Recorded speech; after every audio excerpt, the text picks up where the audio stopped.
2 Tawarik 10. Pecahnya kerajaan itu. Kemudian Rehabeam pergi ke Sikem, sebab seluruh Israel telah datang ke Sikem untuk menobatkan dia menjadi raja. Segera sesudah hal itu kedengaran kepada Yerobeam bin Nebat, ia ada di Mesir sebab ia melarikan diri ke sana dari hadapan Raja Salomo, maka kembalilah ia dari Mesir. Orang menyuruh memanggil dia, lalu datanglah Yerobeam dengan seluruh orang Israel dan berkata kepada Rehabeam, "Ayahmu telah memberatkan tanggungan kami, maka sekarang ringankanlah pekerjaan yang sukar yang dibebankan ayahmu, dan tanggungan yang berat yang dipikulkannya kepada kami, supaya kami menjadi hambamu." Tetapi ia menjawab mereka, "Datanglah kembali kepadaku lusa." Lalu pergilah rakyat itu. Sesudah itu Rehabeam meminta nasihat dari para tua-tua yang selama hidup Salomo mendampingi Salomo ayahnya. Katanya, "Apakah nasihatmu untuk menjawab rakyat itu?" Mereka berkata kepadanya, "Jika engkau mau berlaku ramah terhadap rakyat itu, mau menyenangkan mereka dan mengatakan kata-kata yang baik kepada mereka, maka mereka menjadi hamba-hambamu sepanjang waktu." Tetapi ia mengabaikan nasihat yang diberikan para tua-tua itu, lalu ia meminta nasihat kepada orang-orang muda yang sebaya dengan dia dan yang mendampinginya. Katanya kepada mereka, "Apakah nasihatmu supaya kita dapat menjawab rakyat yang mengatakan kepadaku, 'Ringankanlah tanggungan yang dipikulkan kepada kami oleh ayahmu'?"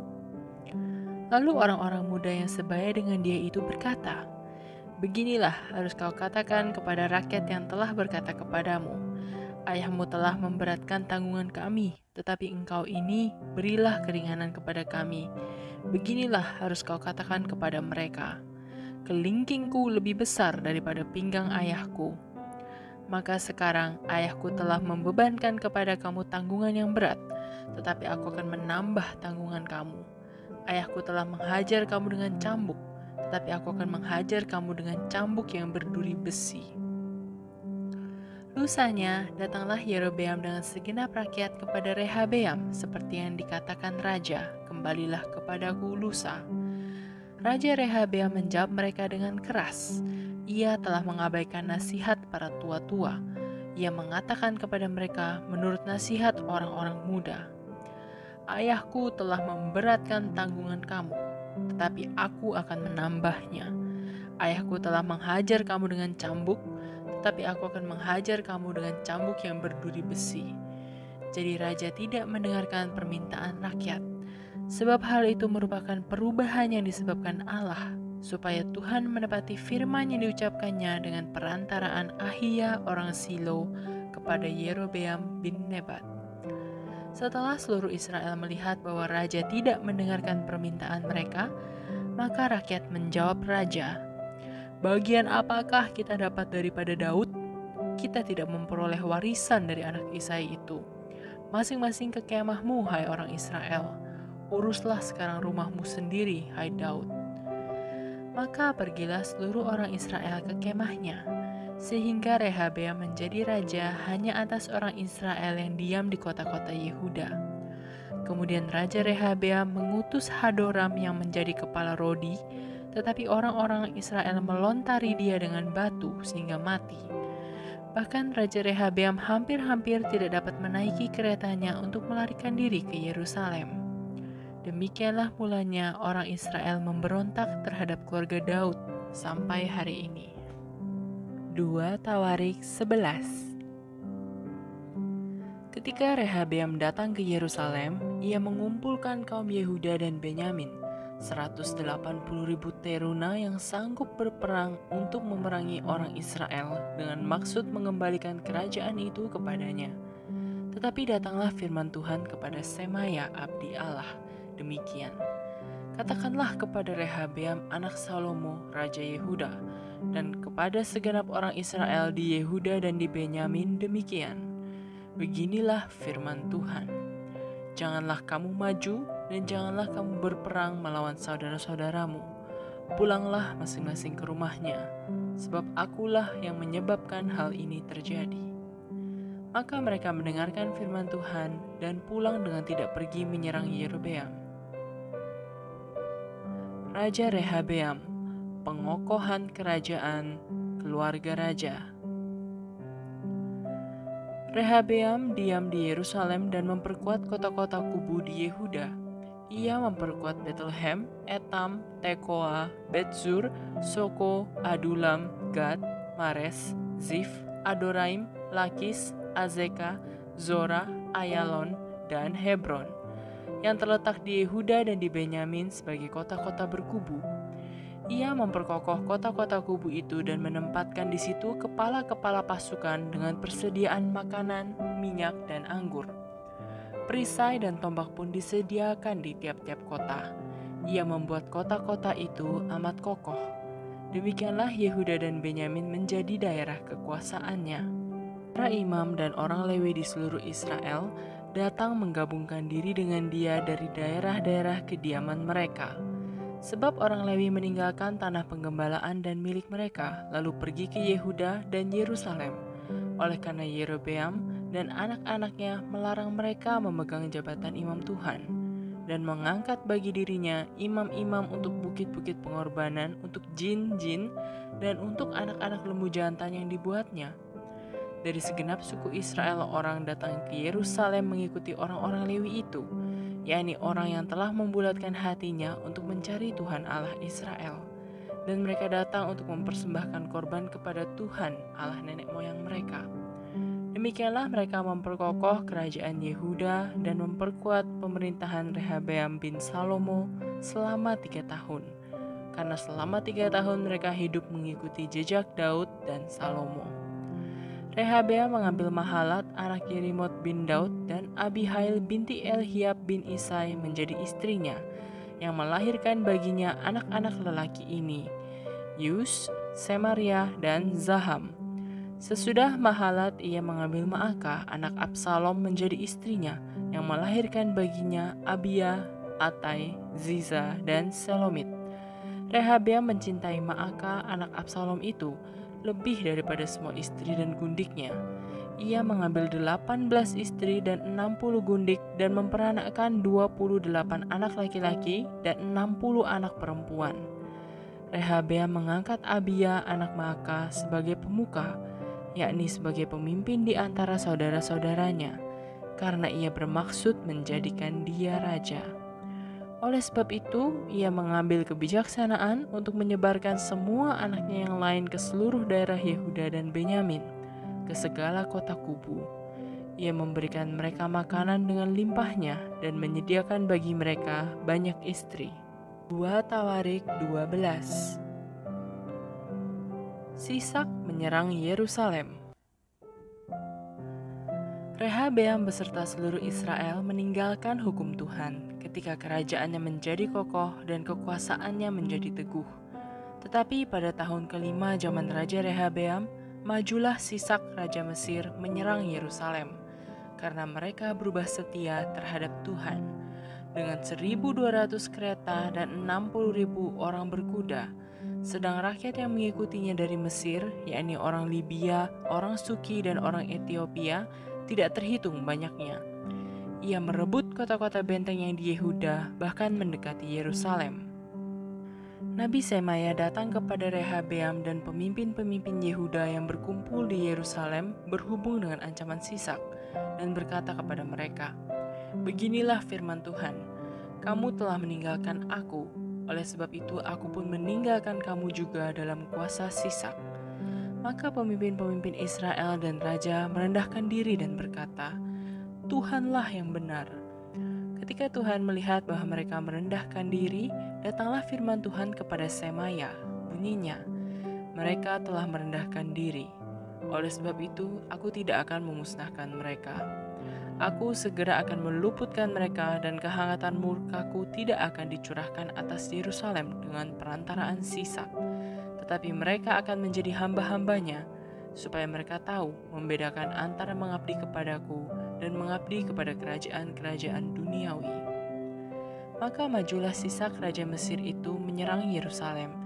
Ia merampas barang-barang perbendaharaan rumah Tuhan dan barang-barang perbendaharaan rumah raja, semuanya dirampasnya. Ia merampas juga perisai-perisai emas yang dibuat Salomo. Sebagai gantinya, Raja Rehabeam membuat perisai-perisai tembaga yang dipercayakannya kepada pemimpin-pemimpin bentara yang menjaga pintu istana raja. Setiap kali raja masuk ke rumah Tuhan, bentara-bentara datang membawa masuk perisai-perisai itu, dan mereka pula yang mengembalikannya ke kamar jaga para bentara. Oleh sebab raja merendahkan diri, surutlah murka Tuhan daripadanya, sehingga ia tidak dimusnahkannya sama sekali. Lagi pula, masih terdapat hal-hal yang baik di Yehuda. Raja Rehabeam menunjukkan dirinya kuat dalam pemerintahannya di Yerusalem. Rehabeam berumur 41 tahun pada waktu ia menjadi raja, dan 17 tahun lamanya ia memerintah di Yerusalem, kota yang dipilih Tuhan dari antara segala suku Israel untuk membuat namanya tinggal di sana. Nama ibunya ialah Naamah, seorang perempuan Amon. Ia berbuat yang jahat karena ia tidak tekun mencari Tuhan. Bukankah riwayat Rehabeam dari awal sampai akhir semuanya tertulis dalam riwayat Semaya Nabi itu dan Ido pelihat itu, yang juga memuat daftar silsilah antara Rehabeam dan Yerobeam terus-menerus ada perang.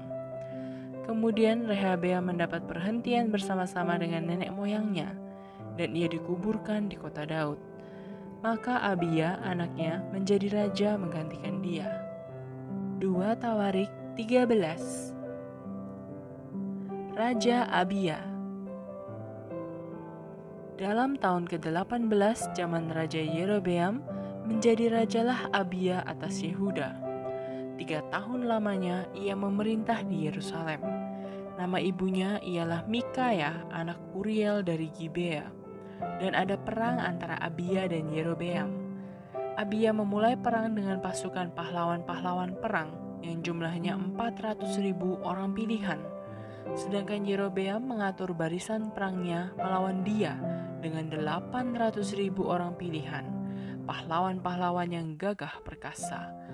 Lalu Abia berdiri di atas gunung Zemaraim yang termasuk pegunungan Efraim dan berkata, "Dengarlah kepadaku, Yerobeam dan seluruh Israel.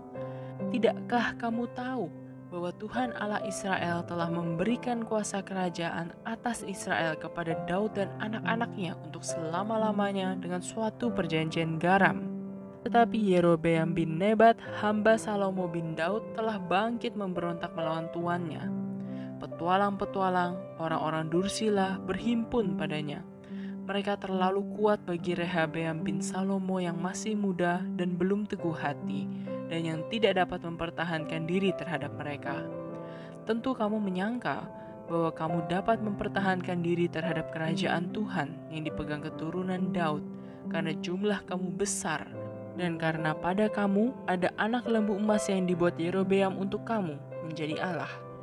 Bukankah kamu telah menyingkirkan imam-imam Tuhan, anak-anak Harun itu dan orang-orang Lewi, lalu mengangkat imam-imam menurut kebiasaan bangsa-bangsa negeri-negeri lain, sehingga setiap orang yang datang untuk ditahbiskan dengan seekor lembu jantan muda dan 7 ekor domba jantan dijadikan imam untuk sesuatu yang bukan Allah?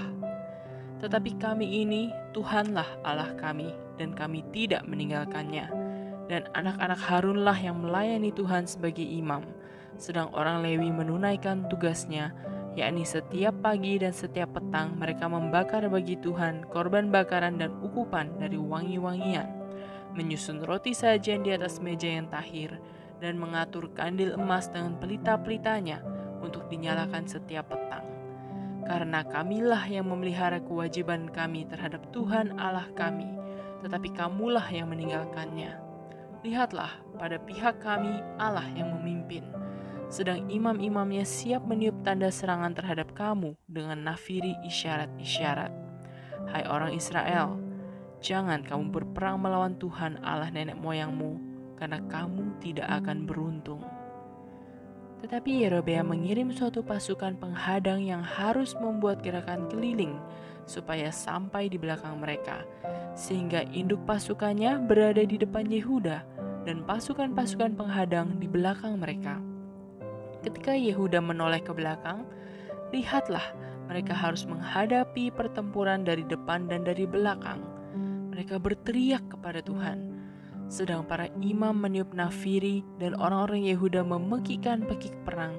Pada saat orang-orang Yehuda itu memekikkan pekik perang, Allah memukul kalah Yerobeam dan segenap orang Israel oleh Abia dan Yehuda. Orang Israel lari dari depan Yehuda, tetapi Allah menyerahkan mereka ke dalam tangan Yehuda. Abia dengan laskarnya mendatangkan kekalahan yang besar kepada mereka. Dari orang Israel mati terbunuh 500.000 orang pilihan. Demikianlah orang Israel ditundukkan pada waktu itu, sedang orang Yehuda menjadi kokoh karena mereka mengandalkan diri kepada Tuhan Allah nenek moyang mereka. Abia mengejar Yerobeam dan merebut daripadanya beberapa kota, yakni Betel dengan segala anak kotanya, Yesana dengan segala anak kotanya, dan Efron dengan segala anak kotanya. Tak pernah lagi Yerobeam mendapat kekuatan di zaman Abia. Tuhan memukul dia sehingga ia mati. Abia menunjukkan dirinya kuat. Ia mengambil 14 istri dan memperanakkan 22 anak laki-laki dan 16 anak perempuan. Selebihnya dari riwayat Abia, langkah-langkahnya dan titah-titahnya tertulis dalam kitab sejarah Nabi Ido.